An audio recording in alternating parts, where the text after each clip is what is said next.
Hello everyone, welcome to another lecture video for biology. আজকের ভিডিওটা আমরা ক্লাসিফিকেশন নিয়ে আলোচনা করব। আগের ভিডিওতেও আমরা ক্লাসিফিকেশনের অনেক রকম ধরন দেখেছিলাম, কি কি বেসিসে আমরা ক্লাসিফাই করছি। তো আজকে আমরা আরেকটা সাবটপিক পড়ব, যেটার মধ্যে আমরা অর্গানিজমসকে ক্লাসিফাই করব on the basis of energy আর কার্বন ইউটিলাইজেশন। এখানে আমরা একটা বড় দেখে চার্ট দেখতে পাচ্ছি, অনেকটা কমপ্লেক্স টাইপের চার্ট। সেটা একদমই কমপ্লেক্স নয়, খুবই সিম্পল একটা চার্ট। সেটাকে সিম্পল ভাবে বোঝালেই খুব সিম্পল হয়ে যাবে। তো চলো শুরু করা যাক। ফার্স্টে দেখো, এটা এনার্জি সোর্স কার কোন অর্গানিজমের কিরকম সেই অনুযায়ী অর্গানিজমসদেরকে গ্রুপ করা হয়েছে। দেখো, এনার্জি সোর্স কেমিক্যাল, এই দিকটা থেকে শুরু করছি, লেফট হ্যান্ড সাইড থেকে শুরু করছি, যেখানে chemical source energy source chemicals. তো যেসব অর্গানিজমসদের এনার্জি সোর্স কেমিক্যালস বা কেমিক্যাল সাবস্টেন্সেস থেকে তারা নিজেদের এনার্জিটা ডিরাইভ করে, তাদেরকে বলা হয় কেমোট্রপস। কেমোট্রপসকে আবার দুভাগে ভাগ করা হয়েছে on the basis of their carbon source. মানে কেমিক্যাল সাবস্টেন্স তো ইউজ করছে for energy, but carbon source কি তাদের, সেই অনুযায়ী কেমোট্রপসকে দুটো ভাগে ভাগ করা হয়েছে। একটা হচ্ছে যারা অর্গানিক কম্পাউন্ডস ইউজ করে, তাদেরকে বলা হচ্ছে কেমো হেটারোট্রপস, আর যারা কার্বন ডাই অক্সাইড ইউজ করে তাদেরকে বলা হচ্ছে কেমো অটোট্রপস। এবার চলো দেখে নিই, কেমো হেটারোট্রপস দিয়ে আমরা শুরু করি। কেমো হেটারোট্রপসকে আবার ভাগ করা হয়েছে কিসের বেসিসে? ফাইনাল ইলেকট্রন অ্যাকসেপ্টর কার কিরকম সেই বেসিসে ডিভাইড করা হয়েছে। দুটো ভাগে ডিভাইড করা হয়েছে। দেখো, একটা হচ্ছে যেসব অর্গানিজমের ফাইনাল ইলেকট্রন অ্যাকসেপ্টর বা যেসব কেমো হেটারোট্রপসের ফাইনাল ইলেকট্রন অ্যাকসেপ্টর হচ্ছে অক্সিজেন, তাদের মধ্যে পড়ছে দেখো all animals, most fungi, protozoa আর ব্যাকটেরিয়া। এরা হচ্ছে কেমো হেটারোট্রপস যাদের ফাইনাল ইলেকট্রন অ্যাকসেপ্টর অক্সিজেন। আর যাদের যে কেমো হেটারোট্রপসের ফাইনাল ইলেকট্রন অ্যাকসেপ্টর হচ্ছে নট অক্সিজেন, মানে অক্সিজেন ছাড়া অন্য কিছু, অন্য কোনো মলিকিউল বা অন্য কোনো আয়ন এরা ইউজ করে ফর ফাইনাল ইলেকট্রন অ্যাকসেপ্টর, তাদের মধ্যে হচ্ছে একজন অর্গানিক কম্পাউন্ড, একজন হচ্ছে ইনঅর্গানিক কম্পাউন্ড ইউজ করে। যারা অর্গানিক কম্পাউন্ড ইউজ করে তাদের মধ্যে পড়ছে ফার্মেন্টিভ ব্যাকটেরিয়া, যেরকম স্ট্রেপ্টোকক্কাস। আর যারা ইনঅর্গানিক কম্পাউন্ড ইউজ করছে তারা হচ্ছে ইলেকট্রন ট্রান্সপোর্ট চেনের কম্পোনেন্টস, যেরকম ক্লস্ট্রিডিয়াম। এরপরে চলে আসি কেমো অটোট্রপসে, যারা কার্বন সোর্স, কার্বন ডাই অক্সাইড যাদের। তো তাদের আবার দেখো hydrogen, sulphur, iron, nitrogen and carbon monoxide oxidizing bacteria. মানে কেমো অটোট্রপসদের আবার এতগুলো ধরন আছে, যারা এই মলিকিউলগুলো অক্সিডাইজিং ক্যাপাসিটি, কে কিরকম অক্সিডাইজ করছে কোন সাবস্টেন্সকে, সেই অনুযায়ী তাদের কিন্তু নামকরণ আছে। এটা গেল এনার্জি সোর্স যাদের কেমিক্যালস বা কেমোট্রপসের ব্যাপারে। এবার আমরা আসি যাদের এনার্জি সোর্স লাইট, তাদেরকে বলা হয় ফটোট্রপস। তাদেরও আবার ঠিক সেই সেম ভাবে ডিভাইড করা হয়েছে। একটা হচ্ছে অর্গানিক কম্পাউন্ডস আর একটা হচ্ছে কার্বন ডাই অক্সাইড। যারা অর্গানিক কম্পাউন্ডস কার্বন সোর্স হিসেবে ইউজ করে তারা হচ্ছে ফটো হেটারোট্রপস, আর এরা হচ্ছে ফটো অটোট্রপস। ফটো হেটারোট্রপস এর মধ্যে পড়ছে দেখো গ্রিন নন সালফার ব্যাকটেরিয়া, পার্পল নন সালফার ব্যাকটেরিয়া। আর ফটো অটোট্রপস এর উপরে অন দ্য বেসিস অফ তারা ওয়াটার আর কার্বন ডাই অক্সাইড ইউজ করছে কিনা সেই অনুযায়ী দেখো ডিফারেন্স আছে। যারা ওয়াটার ইউজ করে কার্বন ডাই অক্সাইডকে রিডিউস করছে তারা হচ্ছে অক্সিজেনিক ফটোসিনথেসিস, আর যারা করছে না সেটা তারা হচ্ছে anoxygenic photosynthesis bacteria. Anoxygenic photosynthesis ব্যাকটেরিয়ার এক্সাম্পল হচ্ছে গ্রিন অ্যান্ড পার্পল ব্যাকটেরিয়া, আর অক্সিজেনিক ফটোসিনথেসিস অর্গানিজমের এক্সাম্পল হচ্ছে প্লান্টস, অ্যালগি আর সায়ানোব্যাকটেরিয়া। অক্সিজেনিকের কথার অর্থ হচ্ছে অক্সিজেন ইউজ করছে, আর অ্যানঅক্সিজেনিক মানে অক্সিজেন ইউজ করছে না। তাহলে আমরা এখানে দেখলাম এনার্জি সোর্সের বেসিসে আমাদের মেজর টু এনার্জি সোর্স দেওয়া রয়েছে, যেটার অনুযায়ী আমরা অর্গানিজমসদেরকে এরকম ভাবে গ্রুপ করে থাকি। তো চলো এরপরেরটা দেখা যাক।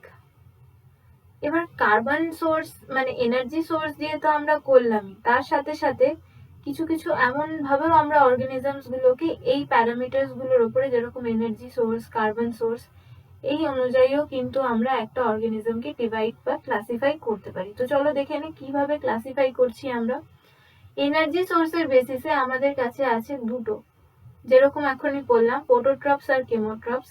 একজন লাইট ইউজ করে অ্যাজ দেয়ার এনার্জি সোর্স, আর একজন কেমিক্যাল কম্পাউন্ডস ইউজ করে ফর দেয়ার এনার্জি সোর্স। তাহলে এটা এখনই যার ক্লাসিফিকেশনটা দেখলাম সেটাই। আরেকটা হচ্ছে কার্বন সোর্স কার কিরকম, সেই অনুযায়ীও আমাদের কিন্তু অর্গানিজমকে ডিভাইড করা আছে। যেরকম দেখো অটোট্রপস যারা, তাদের কার্বন ডাই অক্সাইডই কিন্তু সোল বায়োসিনথেটিক কার্বন সোর্স, মানে এদের যে কার্বন সোর্সটা হবে এটা কিন্তু কার্বন ডাই অক্সাইড হবে। আর হেটারোট্রপস কারা, তারা কার্বন ডাই অক্সাইড নেবে না, তারা রিডিউস প্রিফর্মড অর্গানিক মলিকিউলস নেবে। প্রিফর্মড অর্গানিক মলিকিউলস বলতে যেটা অলরেডি তৈরি করা রয়েছে সেরকম রিডিউসড অর্গানিক মলিকিউলস ওরা নেবে, ওরা কিন্তু নিজে থেকে কিছু বানাতে পারবে না এই হেটারোট্রপস।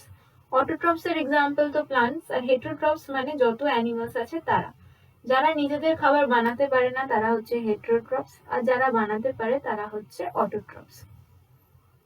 ইলেকট্রন সোর্স মানে তারা তাদের ইলেকট্রন কোথা থেকে নিচ্ছে বা তারা ডিরাইভ কোথা থেকে করছে সেই অনুযায়ীও দুটো ভাগে ভাগ করা, একটা লিথোট্রপ, একটা অর্গানোট্রপ। লিথোট্রপ যারা আছে তারা রিডিউসড ইনঅর্গানিক সাবস্টেন্স ইউজ করে ইলেকট্রন সোর্স হিসাবে, আর অর্গানোট্রপস যারা আছে ডাইরেক্ট অর্গানিক কম্পাউন্ডস থেকেই কিন্তু তারা নিজের ইলেকট্রনস গুলোকে ডিরাইভ করে। তো এখানে দেখো এই যে দুটো জিনিস, ফটোট্রপ, কেমোট্রপস, আবার এখানে অটোট্রপ, হেটারোট্রপ, এগুলোর কিন্তু এই মেন জিনিসগুলো মনে রাখতে হবে। এই জিনিসগুলো কিন্তু ছোট ছোট কোয়েশ্চেন্সে আসে। এরপরে আমাদের যেটা আছে, নিউট্রিশনাল বেসিসে আমাদের কিরকম কিরকম অর্গানিজমকে আমরা গ্রুপিং করতে পারি। যেরকম কি দেখে নিই, দেখো এখানে ফোটোলিথোট্রপিক অটোট্রপস বা ফোটো অটোট্রপস বা ফোটোলিথো অটোট্রপস, মানে এত কটা নাম আছে, সবকটাই একই ক্লাসিফিকেশনের নাম, মানে একটা গ্রুপেরই নাম। যে কোনো একটা নাম ধরে চলো। ফটো অটোট্রপস যেহেতু ছোট সেটাকেই ধরে চলছি আমরা। তাহলে ফটো অটোট্রপস কাদের বলা হচ্ছে, দেখো এদের সোর্স অফ এনার্জি কিন্তু লাইট। ফটো মানে লাইট, অটোট্রপ মানে আবার সেই নিজেদের খাবার নিজেরা বানাতে পারছে, মানে এদের কার্বন সোর্স কিন্তু কার্বন ডাই অক্সাইড। এদের সোর্স অফ ইলেকট্রন হচ্ছে ইনঅর্গানিক হাইড্রোজেন বা ইলেকট্রন, আর এদের এক্সাম্পলে পড়ছে হচ্ছে অ্যালগি, পার্পল আর গ্রিন সালফার ব্যাকটেরিয়া, সাইনোব্যাকটেরিয়া। এখান থেকে এইভাবেই তোমাদেরকে মনে রাখতে হবে, এইভাবে মনে রাখলে তোমাদের খুব সুবিধা পড়বে। ধরো জিজ্ঞেস করলো ফটো অটোট্রপস কারা বা হোয়াট আর ফটো অটোট্রপস, বা এই তিনটে নামের মধ্যে যে কোনো একটা নাম দিয়ে দিল, তখন তোমাকে লিখতে হবে 2 নম্বরের জন্য। তাহলে তুমি যদি এইভাবে লেখো তাহলে মানে মনে রাখো, তাহলে মনে রাখতে সুবিধা হবে। যে source of energy light, source of electron inorganic hydrogen electron, তারপরে কার্বন সোর্স হচ্ছে কার্বন ডাই অক্সাইড, এক্সাম্পলে যে কোনো দুটো, একটা অ্যালগি দিয়ে দাও, একটা পার্পল গ্রিন সালফার ব্যাকটেরিয়া দিয়ে দাও। তো এরকম ভাবে ডেসক্রিপশনটা করতে হবে। তো নামের সাথেও বলে দিলাম, নামের সাথেও কিভাবে করবে। ফটো মানে লাইট, অটোট্রপস মানে সবসময় জানবে নিজেদের খাবার নিজে বানাচ্ছে, তার মানে কার্বন ডাই অক্সাইড হবে তাদের কার্বন সোর্স। আচ্ছা, এখানে আবার আরেকটা আছে, সেটা হচ্ছে ফটো অর্গানোট্রপিক হেটারোট্রপিক বা ফটো অর্গানো হেটারোট্রপিক। এই ফটো কথাটার অর্থ লাইট, অর্গানো মানে অর্গানিক মেটেরিয়ালস এরা ইউজ করবে, অর্গানিক সাবস্টেন্সেস, আর হেটারোট্রপি মানে নিজেদের খাবার নিজেরা বানাতে পারছে না। তাহলে দেখে নেওয়া যাক এদেরও সেই অনুযায়ী কিরকম হচ্ছে। সোর্স অফ এনার্জি দেখো লাইট, ফটো আছে তাই। Source of electron organic hydrogen electron, যেহেতু অর্গানো লেখা রয়েছে এখানে বা অর্গানো নামের মধ্যেই আছে। কার্বন সোর্স হচ্ছে organic source, CO2 may also be used but it is not generally used। ঠিক আছে, এক্সাম্পল দেখো পার্পল গ্রিন নন সালফার ব্যাকটেরিয়া, এটাই সালফার ব্যাকটেরিয়া, এটাই নন সালফার ব্যাকটেরিয়া। তাহলে এই দুটোর মধ্যে যদি ডিফারেন্স আসে তাহলে আমরা আরামসে লিখতে পারবো অন দিস প্যারামিটার্স, যে কি কি রকম বা কি কি জিনিস আমাদের ডিফার করছে এই দুটো অর্গানিজমের বা গ্রুপ অফ অর্গানিজমের মধ্যে। এরপরে দেখো যেটা আছে সেটা হচ্ছে কেমোলিথোট্রপিক অটোট্রপস বা কেমোলিথো অটোট্রপি। কেমোলিথো অটোট্রপি, কেমো কথাটার অর্থ হচ্ছে কেমিক্যালস, লিথো মানে হচ্ছে তোমার সয়েল, আর অটোট্রপি মানে আবার নিজের খাবার নিজেরা বানাতে পারছে। তাহলে এদের এনার্জি সোর্স হচ্ছে chemical energy source inorganic. Source of electron এদের হচ্ছে inorganic hydrogen, carbon source CO2 যেহেতু অটোট্রপস এরা। আর এক্সাম্পল হচ্ছে sulphur oxidising bacteria, hydrogen bacteria, nitrifying bacteria, iron oxidising bacteria. তাহলে আমাদের কিন্তু দেখা যাচ্ছে যে প্যারামিটার্স গুলো কিন্তু সব সেম, খালি এদের প্যারামিটার্স গুলো মানে প্রত্যেকটি ইন্ডিভিজুয়ালস এর কিন্তু আলাদা আলাদা প্যারামিটার করার জিনিসগুলো সেম, বাকি প্যারামিটার্স গুলো আলাদা আলাদা। তো চলো দেখা যাক এরপরে যেটা বলছে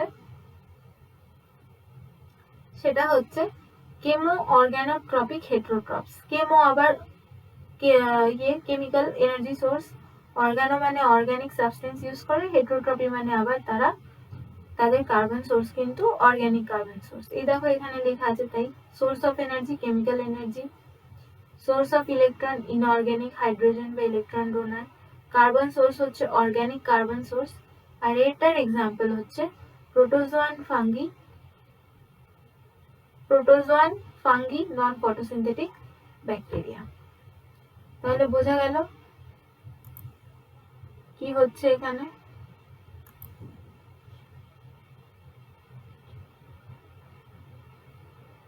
আচ্ছা, এরপরে যেটা আছে একটুখানি ব্রিফ একটা ইন্ট্রোডাকশন করে দেওয়া রয়েছে, এখানটা একটু পড়ে নি। বলছে the most common nutritional types are photolithoautotrophs and chemoorganoheterotrophs। মানে যে দুটো কমন নিউট্রিশনাল টাইপের অর্গানিজম আমরা পাই সেটা হচ্ছে ফটোলিথোঅটোট্রপস আর chemoorganoheterotrophs। আচ্ছা, bacteria বিগিয়াটা rely on inorganic energy source and organic sometimes carbon source। মানে এই যে ব্যাকটেরিয়া যেটা আছে বিগিয়াটোয়া, তারা ইনঅর্গানিক এনার্জি সোর্সের উপরে ডিপেন্ডেন্ট আর কখনো কখনো অর্গানিক কার্বন সোর্সের উপর ডিপেন্ডেন্ট। এই মাইক্রোবসদের বলা হয় মিক্সোট্রপিক। এই যে বিগিয়াটোয়া যেটা হচ্ছে সেটা হচ্ছে মিক্সোট্রপিক, কারণ কি তারা কিন্তু কমপ্লিটলি কেমোলিথোট্রপিকও নয় আর আবার হেটারোট্রপিকও নয়, এরা দুটোর একটা মিক্সচার, তার জন্য এদেরকে মিক্সোট্রপিক ব্যাকটেরিয়া বলা হয়। তো যদি এখানে কোয়েশ্চেন আসে যে মিক্সোট্রপিক ব্যাকটেরিয়া বা মিক্সোট্রপিক অর্গানিজমের একটা নাম বলো, সেখানে কিন্তু লিখতে হবে বেগিয়াটোয়া। ঠিক আছে, তো এরপরে দেখে নিই নেক্সট যেটা আছে লিথোট্রপস, যাদেরকে রক ইটার্সও বলা হয়। এরা কিরকম ধরনের অর্গানিজম, যারা রিডিউসড ইনঅর্গানিক কম্পাউন্ডস ইউজ করে অ্যাজ দেয়ার ইলেকট্রন সোর্স। মানে এদের ইলেকট্রন সোর্স হচ্ছে রিডিউসড ইনঅর্গানিক কম্পাউন্ডস। এরপরে দেখা যাক মেনি লিথোট্রপস আর lithotrophs and derive energy from sulphur oxidation. মানে এদের মধ্যে যারা পড়ছে, যে গ্রুপ অফ অর্গানিজম পড়ছে, মোস্টলি পড়ছে হচ্ছে লিথোট্রপস, আর তারা তাদের এনার্জিটা কোথা থেকে ডিরাইভ করছে দেখো, সালফার অক্সিডেশন থেকে। ঠিক আছে, সালফারটাকে অক্সিডাইজ করে যে এনার্জিটা এরা পাচ্ছে তারা সেটাকে এরা ইউজ করছে। ইলেকট্রন কোথা থেকে পাচ্ছে, reduced inorganic substances. Reduced inorganic substances থেকে এরা ইলেকট্রন পাচ্ছে, আর মাঝে মাঝে অর্গানিক কম্পাউন্ডস থেকেও পাচ্ছে। যারা অর্গানিক কম্পাউন্ডস থেকে পাচ্ছে তাদের নাম হচ্ছে অর্গানোট্রপস, আর যারা রিডিউসড ইনঅর্গানিক সাবস্টেন্স থেকে পাচ্ছে তারা হচ্ছে লিথোট্রপস। কিছু কিছু ইউনিসেলুলার আর কিছু কিছু ফিলামেন্টাস গ্লাইডিং ব্যাকটেরিয়া। তাহলে এখান থেকে আমরা এই পুরো পেজটা থেকে আমরা কি জানতে পারলাম, মিক্সোট্রপিক ব্যাকটেরিয়া কাদের বলছে, মিক্সোট্রপিক ব্যাকটেরিয়ার একটা এক্সাম্পল। আর লিথোট্রপস আমরা কাদের বলছি, এখানে কিন্তু কোয়েশ্চেন আসতে পারে নেম ওয়ান রক ইটার্স। তো এখান থেকে তুমি এখানে বলে দেবে লিথোট্রপস আর রক ইটার্স। তো এরকম ছোট ছোট কোয়েশ্চেন আসতে থাকে, তো এইগুলোকে একটু ধ্যান রাখতে হবে। আচ্ছা, নট অনলি তোমার অর্গানিক কিছু কিছু দরকার পড়ে কার্বন সোর্স হিসাবে, কিন্তু তার সাথে সাথে অনেক অর্গানিজমের কিন্তু এই ইনঅর্গানিক সাবস্টেন্সেস গুলো দরকার পড়ে, যেরকম নাইট্রোজেন, ফসফরাস, সালফার। দেখা যাবে এখানে বিভিন্ন এই যে বিভিন্ন মিনারেলসের বিভিন্ন রকম কিন্তু ফাংশন, বিভিন্ন রোল প্লে করে বিভিন্ন অর্গানিজমের ক্ষেত্রে। তো এখানে এই তিনটে কম্পাউন্ডসের ব্যাপারে লেখা আছে যেগুলো খুবই ইম্পর্টেন্ট। এখানে দেওয়া রয়েছে, যেরকম দেখো নাইট্রোজেন কিসের জন্য লাগছে, amino acid purine pyrimidine synthesise করার জন্য। যেরকম দুটো ব্যাকটেরিয়া নাম দেওয়া আছে, সাইনোব্যাকটেরিয়া আর রাইজোবিয়াম, এরা কিন্তু অ্যাটমসফেরিক নাইট্রোজেনটা নিয়ে নাইট্রোজেনের সিস্টেম দিয়ে নিজেদের নাইট্রোজেন বানিয়ে নিতে পারে, নিজেদের নাইট্রোজেনাস কম্পাউন্ড বানিয়ে নিতে পারে। এর জন্য এদেরকে নাইট্রোজেনাস অর্গানিজমও বলা হয়। ঠিক আছে, এক্সাম্পল সায়ানোব্যাকটেরিয়া, রাইজোবিয়াম। আবার দেখো কিছু কিছু অর্গানিজমের ক্ষেত্রে ফসফরাসটাও খুব ইম্পর্টেন্ট। সেই ফসফরাসটা কি কি তৈরি করতে সাহায্য করে? নিউক্লিক অ্যাসিড, ফসফোলিপিড, এটিপি, বিভিন্ন কোফ্যাক্টর আর প্রোটিন। তো এরকম ফসফরাস যাদের লাগে বা যেরকম যে যে অর্গানিজমের এই ফসফরাস কম্পাউন্ডটা রিকোয়ার্ড, তাদেরকে কিন্তু অর্গানোফসফেটস হিসাবেও, মানে অর্গানোফসফেটসটাই মেনলি তারা ইউজ করে, সেটা হচ্ছে হেক্সো 6 ফসফেট।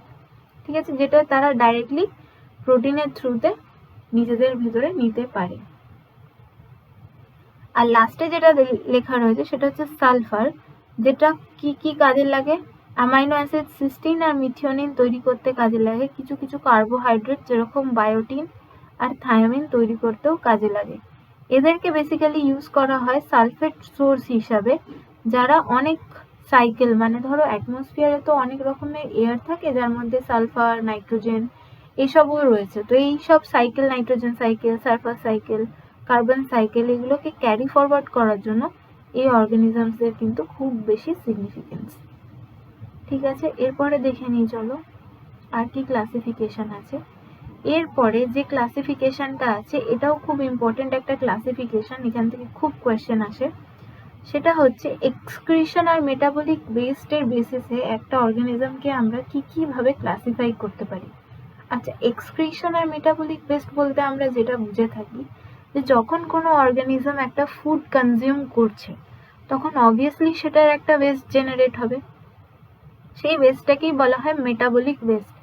মানে কি রকম টাইপের ওয়েস্ট? সেটা হচ্ছে মেটাবলিক ওয়েস্ট। বিভিন্ন রকম অ্যানিমালসের ক্ষেত্রে কিন্তু এই মেটাবলিক ওয়েস্টটা ডিফার করে। তো চলো দেখে নেওয়া যাক কি কি টাইপের আমাদের মেটাবলিক ওয়েস্ট হতে পারে আর কি কি গ্রুপে আমরা সেই মেটাবলিক ওয়েস্টগুলোকে অনুযায়ী আমরা অর্গানিজমকে গ্রুপিং করতে পারি। প্রথমেই আসছে অ্যামাইনোটেলিক। অ্যামাইনোটেলিক দিয়ে যদি আমি নাম, মানে এটাকে যদি পুরো ওয়ার্ডটাকে যদি আমি ভাঙি, তাহলে দেখো এখানে দুটো ওয়ার্ড আসছে, একটা হচ্ছে অ্যামাইনো, একটা হচ্ছে টেলিক। টেলিক মানে হচ্ছে এক্সক্রিশন, ঠিক আছে। আর অ্যামাইনো মানে যে সব অর্গানিজমের মেটাবলিক ওয়েস্ট কম্পাউন্ড হচ্ছে অ্যামাইনো অ্যাসিডস, তারা হচ্ছে অ্যামাইনোটেলিক অর্গানিজম। ঠিক আছে, মানে মেটাবলিক ওয়েস্টের যে চিফ কম্পোনেন্টটা সেটা কিন্তু অ্যামোনিয়া। ঠিক আছে, সেটার চিফ কম্পোনেন্ট হচ্ছে অ্যামোনিয়া বা অ্যামাইনো অ্যাসিড। ঠিক আছে, অ্যামোনিয়া। এইসব অ্যানিমালসদেরকে বলবো অ্যামাইনোটেলিক অর্গানিজম। এরপরে দেখো এই এক্সক্রিশনটা, যে অ্যামোনিয়া যে এই যে এক্সক্রিট করছে এই গ্রুপ অফ অর্গানিজমটা, সেই ফেনোমেননটাকে বলা হয় অ্যামনোটেলিজম। ঠিক আছে, কখনো কখনো কোয়েশ্চেন আসে হোয়াট ইজ অ্যামনোটেলিজম। তো এই অ্যামনোটেলিজমটাকে বলতে হবে the excretion of ammonia is called ammonotelism. তাহলে এই অনুযায়ী এটা হয়ে গেল। তাহলে এই দেখো এই যে অ্যামাইনো অ্যাসিড বা এই যে অ্যামোনিয়া যে জিনিসটা, সেটা কিন্তু বডির ভেতরে খুবই একটা টক্সিক সাবস্টেন্স। মানে বডি যখন ওয়েস্ট মেটেরিয়ালটা তৈরি করছে সেই সময় যদি বডিতে কোনোভাবে অ্যামোনিয়া তৈরি হয়, যেটা হয় অ্যামনোটেলিক অর্গানিজমের ক্ষেত্রে, সেটা কিন্তু খুবই টক্সিক। মানে একটা লেভেল পর অবধি কিন্তু এই অ্যামোনিয়াটা শরীরের পক্ষে ক্ষতি করে। এই অ্যামোনিয়াটা হাইলি সলিউবল ওয়াটারের মধ্যে খুব তাড়াতাড়ি ইজিলি গুলে যেতে পারে। আর এই amount of ammonia production depends on diet and species. মানে কোন অর্গানিজমের কিরকম কতটা অ্যামাউন্টে অ্যামোনিয়া প্রোডাকশন হবে সেটা তাদের ডায়েট আর স্পিসিস অনুযায়ী কিন্তু ডিপেন্ড করছে। ঠিক আছে, এই গেল আমাদের অ্যামনোটেলিক অর্গানিজম। এই অ্যামনোটেলিক অর্গানিজমের এক্সাম্পলস কারা কারা দেখো, প্ল্যাটিহেলমিনথেস, ক্রুস্টেশিয়ানস, নিডারিয়ান্স, পরিফেরেন্স, একাইনোডার্মস। ঠিক আছে, এখান থেকে যে কোনো দুটো বা তিনটে এক্সাম্পল কিন্তু মনে রাখতে হবে। ঠিক আছে, তো এই গেল আমাদের ফার্স্ট গ্রুপিং, যেটাকে বলা হচ্ছে অ্যামাইনোটেলিক। এরপরে দেখো যেটা আছে সেটা হচ্ছে ইউরিকোটেলিক। ইউরিকোটেলিক কাদের বলছি? যাদের ইউরিক অ্যাসিড হচ্ছে চিফ মেটাবলিক নাইট্রোজেনাস ওয়েস্ট, মানে মেটাবলিক ওয়েস্ট সবসময় নাইট্রোজেনাস ইন নেচারই হবে। এবার সেই নাইট্রোজেনাস ওয়েস্টটা কিরকম টাইপের কি কম্পাউন্ড হবে সেটা ডিপেন্ড করছে। যেরকম আগেরটাই ছিল অ্যামোনিয়া, এটার ক্ষেত্রে আছে হচ্ছে ইউরিক অ্যাসিড। তো যারা ইউরিক অ্যাসিড এক্সক্রিট করে তাদেরকে বলা হয় ইউরিকোটেলিক, আর এই প্রসেসটাকে বলা হয় ইউরিকোটেলিজম। এই ইউরিয়া কিভাবে তৈরি হচ্ছে দেখো, পিউরিন যে আমাদের গুয়ানিন আর অ্যাডেনিন যেটা আমরা পড়েছিলাম নিউক্লিক অ্যাসিডে, সেটার যখন ডিঅ্যামিনেশন আর অক্সিডেশন হচ্ছে তখন ওখান থেকে কিন্তু ইউরিয়া আমাদের বডিতে ফর্ম করছে, মানে না ইউরিকোটেলিক অর্গানিজমের বডিতে ফর্ম করছে। এবার দেখা যাক ইউরিক অ্যাসিডের যে টক্সিসিটি লেভেলটা, সলিউবিলিটি খুবই কম, অ্যামোনিয়ার থেকে যথেষ্ট কম টক্সিসিটি লেভেল আর সলিউবিলিটি। তো বডির মধ্যে কিছুক্ষণ থাকলেও কিন্তু এটা কোনো ক্ষতি করবে না এই ওয়েস্ট মেটেরিয়ালটা। এদের আন্ডারে কারা কারা এক্সাম্পলসে পড়ছে দেখো, terrestrial animals like insect, birds, reptiles excrete their nitrogen in the form of uric acid. মানে রেপটাইলসের মধ্যে ধরে নাও ওই টিকটিকি, তারপরে ক্রোকোডাইল, তারপরে বার্ডস, ইনসেক্ট, এরা কিন্তু ইউরিকোটেলিক অর্গানিজম। ঠিক আছে, এরপরে আসছে ইউরিওটেলিক। এটা ইউরিকোটেলিক আর এটা কিন্তু ইউরিওটেলিক। যারা মানে ইউরিওটেলিক অর্গানিজমস এর ক্ষেত্রে কিন্তু চিফ মেটাবলিক নাইট্রোজেনাস ওয়েস্ট হচ্ছে ইউরিয়া। কি? ইউরিয়া। তো এটা হচ্ছে ধরো এটা, আর এই প্রসেসটাকে বলা হচ্ছে ইউরিওটেলিজম। এগুলো কিন্তু গুলিও না, এটা ইউরিকোটেলিজম, এটা ইউরিওটেলিজম, দুটো কিন্তু খুব আলাদা। একটা ইউরিক অ্যাসিড, একটা ইউরিয়া, দুটো কিন্তু দুটো আলাদা কম্পাউন্ড, দুটো আলাদাভাবে ফর্ম করে। আচ্ছা, এই প্রসেসটা, এই যে ইউরিয়া ফর্মেশনের যে প্রসেসটা, সেটা কোথায় হয়, কোথায় টেক প্লেস করে দেখো, লিভার আর কিডনিতে। ইউরিয়া সবচেয়ে লেস টক্সিক কম্পাউন্ড, মানে অ্যামোনিয়া ফার্স্টে, তারপরে ইউরিক অ্যাসিড, তারপরে শেষে হচ্ছে ইউরিয়া, যদি আমরা লেসার অ্যামাউন্ট অফ টক্সিসিটিতে যাই। তো সেই অনুযায়ী ইউরিয়াটা হচ্ছে সবচেয়ে লেস টক্সিক। এরকম অর্গানিজমের মানে এই অর্গানিজমের আন্ডারে কি কি এক্সাম্পল দেখো, cartilaginous fish, some bony fish, adult amphibians, mammals including human. মানে আমরা যারা আছি, আমরা কিন্তু ইউরিয়া আমাদের চিফ মেটাবলিক ওয়েস্ট প্রোডাক্ট। ঠিক আছে, তাহলে আমরা হয়ে গেলাম ইউরিওটেলিক। আচ্ছা, last but not the least, যেটা যে গ্রুপিংটা আছে on the basis of metabolic waste, সেটা হচ্ছে গুয়ানিওটেলিক। ঠিক আছে, গুয়ানিওটেলিকের ক্ষেত্রে কি হচ্ছে, এদের মেটাবলিক নাইট্রোজেনাস ওয়েস্টটা হচ্ছে গুয়ানিন। এদের মেটাবলিক নাইট্রোজেনাস ওয়েস্টটা হচ্ছে গুয়ানিন। তো এই সব অর্গানিজমকে গুয়ানোটেলিক অর্গানিজম বলা হয়, আর প্রসেসটাকে বলা হয় গুয়ানোটেলিজম। এদের আন্ডারে যারা পড়ছে তারা হচ্ছে স্করপিয়ন আর স্পাইডার। তাহলে অন দ্য বেসিস অফ, আমরা এখানে দেখতে পেলাম on the basis of excretion আর মেটাবলিক ওয়েস্ট আমাদের টোটাল 4 ধরনের অর্গানিজম আমরা পেলাম। কি কি? অ্যামাইনোটেলিক, ইউরিকোটেলিক, ইউরিওটেলিক, গুয়ানোটেলিক। প্রত্যেকটার এই সামনের নামটা জুড়ে থেকেই আমরা কিন্তু বুঝতে পারবো সেটা কি এক্সক্রিট করছে। অ্যামাইনোটেলিকে অ্যামোনিয়া, ইউরিকোটেলিকে ইউরিক অ্যাসিড, ইউরিওটেলিকে ইউরিয়া, আর গুয়ানোটেলিকে গুয়ানিন। তাহলে এরকম ভাবে আমরা মনে রাখবো, তাহলে আমাদের ইজি হবে। আর ফাইনালি এখানে একটা কম্প্যারিজন দেওয়া রয়েছে, যেটা অন দ্য গ্রুপিংস দেওয়া রয়েছে। দেখো, অ্যামোনিয়া যারা ওয়েস্ট, যে অর্গানিজমরা অ্যামোনিয়া অ্যাজ আ ওয়েস্ট বার করে, তাদের কি কি অ্যাডভান্টেজ, কি কি ডিসঅ্যাডভান্টেজ, তারা কোন জায়গায় থাকে, মানে তাদের হ্যাবিট্যাট কি, আর তাদের এক্সাম্পল কি কি। এখান থেকেও তোমরা পড়তে পারো, এখান থেকে পড়লে পরে তোমাদের খুব ইজি হবে।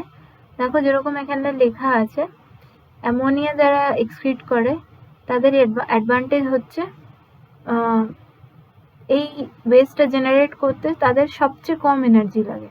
ঠিক আছে, খুব বেশি একটা এনার্জি খরচা হয় না এই ওয়েস্টটা প্রডিউস করার জন্য। ডিসঅ্যাডভান্টেজ কি? টক্সিক ইন কনসেন্ট্রেটেড সলিউশন, যেহেতু অ্যামোনিয়া সবচেয়ে টক্সিক কম্পাউন্ড, তার জন্য এটা খুবই টক্সিক, আর মানে খুব ডাইলিউটেড সলিউশন হিসেবে বডি থেকে বার করতে হবে, মানে খুব কনসেন্ট্রেটেড হলে কিন্তু খুবই ক্ষতিকর। আচ্ছা, এই অর্গানিজমসরা বেসিক্যালি কোথায় থাকে? তারা থাকে হচ্ছে ওয়াটারে, example marine and fresh water invertebrates. Crocodiles কিন্তু অ্যামোনিয়ার উপরে মানে অ্যামনোটেলিক অর্গানিজমের মধ্যে পড়ছে। আচ্ছা, এবার দেখি ইউরিয়া যখন ওয়েস্ট মেটেরিয়াল হিসেবে বের করছে তখন তাদের কি হচ্ছে দেখো। তাদের অ্যাডভান্টেজ হচ্ছে অবভিয়াসলি অ্যামোনিয়া থেকে লেস টক্সিক, আর less water needed to excrete it, মানে যতটা ওয়াটার দরকার ছিল অ্যামোনিয়া এক্সক্রিট করার জন্য তার থেকে অনেক কম দরকার এই ইউরিয়াটাকে এক্সক্রিট করার জন্য। তার সাথে সাথে এটা ডিসঅ্যাডভান্টেজ কি, এর একটুখানি বেশি কিন্তু এনার্জি লাগে প্রডিউস করার জন্য, মানে এই ইউরিয়া মেটাবলিজমটা করার জন্য এটা কিন্তু একটু বেশি এনার্জি কনজিউম করে। এইসব অর্গানিজমসরা কোথায় থাকে? ল্যান্ড আর সিতে থাকে, যেরকম ম্যামেলস আমরা তো আছি, তার সাথে সাথে অ্যাডাল্ট অ্যাম্ফিবিয়ান্স, টার্টলস, বনি ফিশেস। ঠিক আছে, ইউরিক অ্যাসিড যারা প্রডিউস করে তাদের কি advantage? Very little water is excreted with it, মানে খুব কম জল এটার সাথে বেরোয়। আর ডিসঅ্যাডভান্টেজ কি? খুব বেশি এনার্জি লাগে এটাকে প্রডিউস করার জন্য। ইউরিক অ্যাসিড যারা ফর্ম করে তারা বেসিক্যালি ল্যান্ড ইনহ্যাবিটেন্টস, মানে তাদের habitat land, example reptiles, birds, insects. আর গুয়ানিন যারা এক্সক্রিট করে তাদের অ্যাডভান্টেজ হচ্ছে সবচেয়ে কম টক্সিক, মানে নন টক্সিক, আর লেস ওয়াটার ইজ এক্সক্রিটেড। তার সাথে সাথে ডিসঅ্যাডভান্টেজ হচ্ছে খুব বেশি এনার্জি লাগে। আর এরা কোথায় থাকে দেখো? অ্যারিড, মানে খুব শুকনো ল্যান্ডে, মানে ধরো ওই ডেজার্ট রিজিয়ন এরকম। আর এক্সাম্পলস তো স্করপিয়ন্স আর স্পাইডার্স। তো আজকের ভিডিওটার জন্য এইটুকুনি। এর পরের ভিডিওটা আমরা আরও এরপরে ক্লাসিফিকেশনসগুলো দেখব, যেখানে আরও অন্যান্য ক্লাসিফাই করা হয়েছে অর্গানিজমসকে অন আদার প্যারামিটার্স।